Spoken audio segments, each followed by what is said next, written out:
This clip is brought to you by SaveWithConrad.com.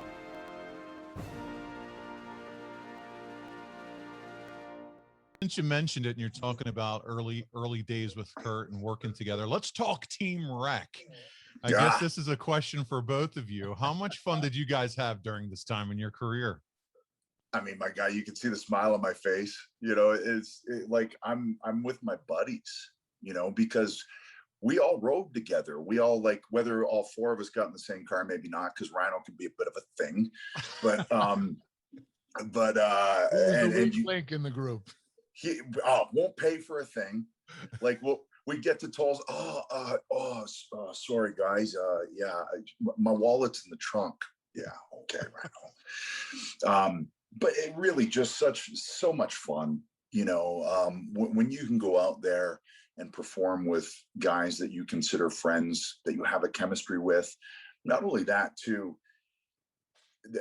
like a comedic chemistry.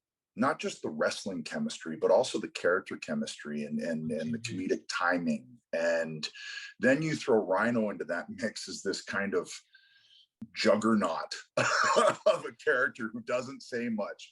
Like, I'll never forget that one pre-tape where he says, "I'll make him bleed for you, Kurt." And it was like, we all just kind of went, you know, it's crazy, Edge. His personality outside the ring is completely the opposite. Totally different. He's hilarious. He's funny. He's entertaining. He gets on TV. He just wants to be a psycho. Yeah. "I'll bleed for you, Kurt." I just remember that, like, your face and just stuff like that. And then when we'd sit down with Brian, the Words, who was one of the writers for WWE, and he got our sense of humor and we got his sense of humor. It really was just a bunch of different pieces that all got put together on this chessboard, and we all knew where to move next.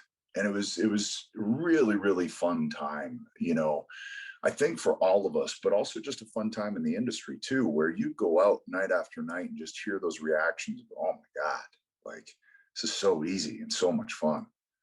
Well, we were family on the road, you know. Yeah. We were on the road more than we were home. So that was our family, you know, you, Christian, me, and Rhino.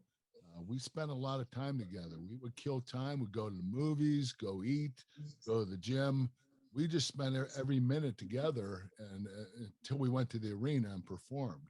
But it was an awesome group of guys. I really enjoyed it.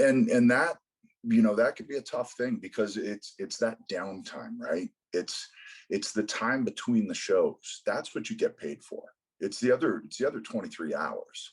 And when you can find people that you connect with and that you can joke around with and that you can do those things with outside of the actual industry itself too, like you can go share a meal and you know, just cut up with each other. It makes the road, which can drive you crazy, it makes it tolerable. And when you can find those people, that it goes a long way, you know. And I've been lucky that I've had some really good riding partners over the years, that have just made 30 years in this industry, you know, a fun ride. Wow, Edge, 30 years. You've been on it 30 years. So technically, my first match was a battle royal, July 1st, 1991, Canada Day, 1991. But I don't necessarily count it because I was wearing Zubaz, Converse, and it was a battle royal. I was wearing. You barely knew what you were doing. Nothing. I knew nothing. I knew enough to go over the top rope when it was my time to get eliminated. But the following year, at the same Canada Day celebration, I hadn't had a match in that year. I had the battle royal, and they said, "Okay, well, you got to keep training because you don't know what you're doing." And you know, I'd been training for, I think, all of 4 months before I was thrown in that battle royal. And then I trained for another year. So by the following year, they put me in a match, like a proper match. And that's what I kind of consider my first match, which was July 1st, 92. Yeah. Yeah.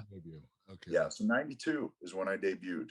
And which sounds insane when I go in the locker room now and I'll be talking to someone, like, let's say it's Mustafa Ali. And he's like, he wasn't born yet. Yeah. I was like born in 90. Thanks, man. Appreciate that. Make you feel old. Yes. Hey, it's Conrad Thompson. Thanks for checking out the podcast here on YouTube. Be sure to hit the subscribe button and the notifications bell so you get a notice anytime we upload some new content. And go save yourself some money right now. If you're in a 30-year loan or you have credit card debt, it's not a matter of if I can save you money. It's a matter of how much. Find out right now for free at SaveWithConrad.com.